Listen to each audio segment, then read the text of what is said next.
कृष्णाय वासुदेवाय हरये परमात्मने प्रणतक्लेशनाशाय श्रीगोविंदाय नमो नमः। कार्तिक मास महात्म का 14वां अध्याय, बहुत ही पावन कथा, पापों को हरने वाली और सुख समृद्धि को देने वाली कथा। उसके उपरांत हे राजन, इस प्रकार नारद जी कहते हैं आगे कि हे राजन, इस प्रकार उसको धर्म पूर्वक राज्य करते देख करके देवता क्षुब्ध हो गए। उन्होंने देवादिदेव भगवान शंकर का मन में स्मरण करना शुरू कर दिया और कितने ही प्रकार से उनकी स्तुति करनी शुरू कर दी। तब भक्तों की कामना पूरी करने वाले भगवान शंकर ने नारद जी को बुला करके देव कार्य सिद्ध करने की इच्छा से उनको देवपुरी भेजा। शंकर भक्त नारद जी भगवान शंकर की आज्ञा लेकर के देवपुरी पहुँचे।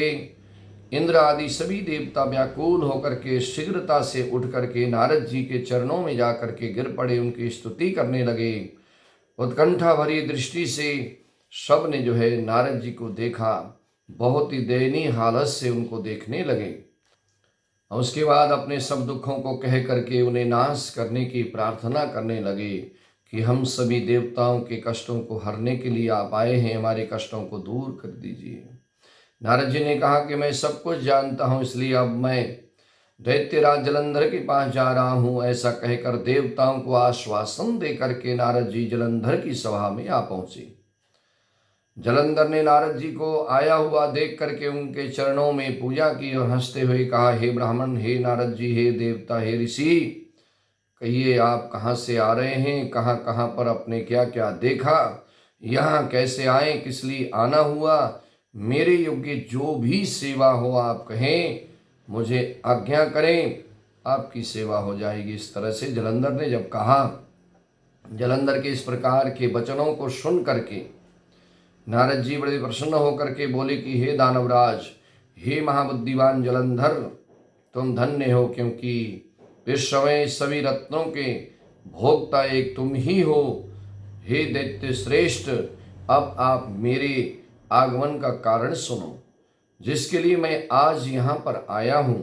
कारण ये है कि हे दैत्यराज, मैं स्वेच्छा से कैलाश पर्वत पर गया था, जहाँ 10,000 योजन के फैला हुआ कल्प वृक्ष का जहाँ पर वन है, वहाँ पर मैंने सैकड़ों कामधेनुओं को घूमते हुए देखा तथा ये भी देखा कि वे वन चिंतामणि से प्रकाशित परम दिव्य अद्भुत और सब स्वर्णमय हैं।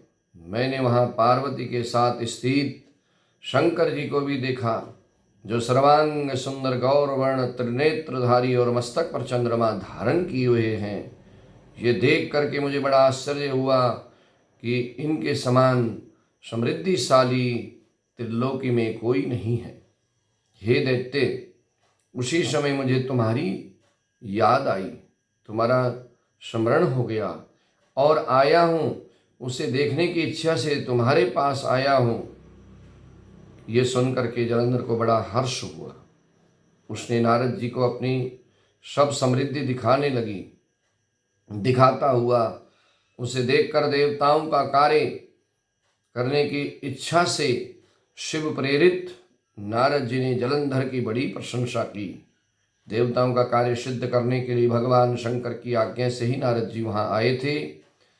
जलंधर की बड़ी प्रशंसा की और कहा, निश्चय ही तुम त्रिलोकपति होने के योग्य हो, तुम बड़े ही चतुर हो, बुद्धिमान हो, तुम्हारे लिए ऐसा होना कोई विचित्र बात नहीं है।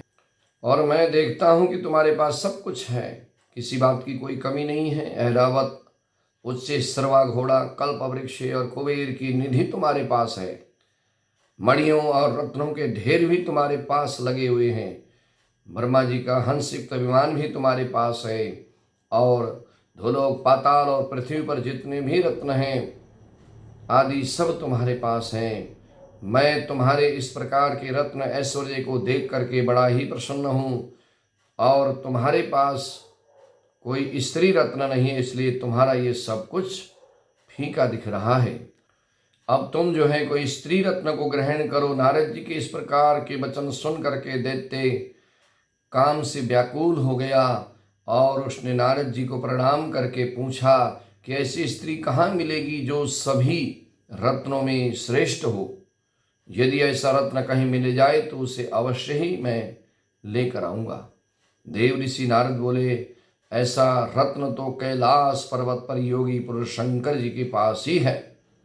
उसकी सर्वांग सुंदरी पत्नी देवी पार्वती बहुत ही मनोहर है। उसके समान सुंदरी मैंने आज तक नहीं देखा। शंकर से बढ़कर के समृद्धिवान दूसरा कोई नहीं है। उनके इस रत्न की महिमा तीनों लोकों पर है और तीनों लोकों पर उनकी जैसी महिमा कहीं नहीं है। तभी तो परम विरक्त आत्माराम शंकर भी उनके बस में हो गए हैं। देव ऋषि नारद जी ने जब ऐसा कहा तो उनके वचनों को सुन करके दैत्य विचलित होने लगा और उसके बाद देव ऋषि उस दैत्य से ऐसा कहकर अन्य कार्य करने की इच्छा से वहाँ से जो है आकाश मार्ग से आगे चल पड़े। आगे क्या होगी आगे की कथा में 15वें अध्याय में आपको सुनाएंगे। ये 14वें अध्याय कथा पापों को हरने वाली, मनोकामनाओं को देने वाली है। सुनने मात्र से मनवांछित फल मिलेगा। आनंद कंद भगवान की जय हो।